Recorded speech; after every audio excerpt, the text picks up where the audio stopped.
نضيع ساعات من يومنا ونحن نقول ما عندي وقت.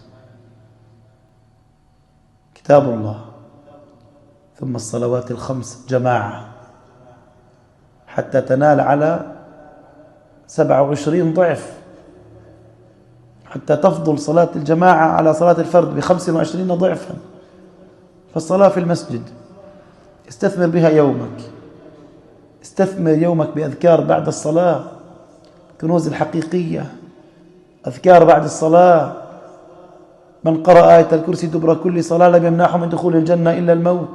من سبح 33 وحمد الله 33 وكبر 33 وقال في تمام 100 لا إله إلا الله وحده لا شريك له له الملك وله الحمد على كل شيء قدير غفرت ذنوبه ولو كانت مثل زبد البحر.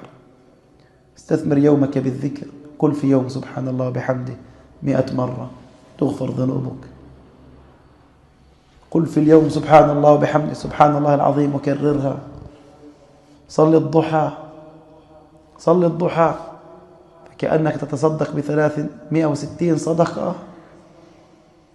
قم الليل ولو بركعتين. احرص على أذكار الصباح وأذكار المساء.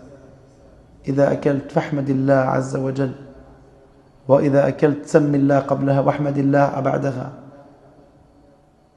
إن مشيت سلم على الناس وتبسم في وجه المسلمين.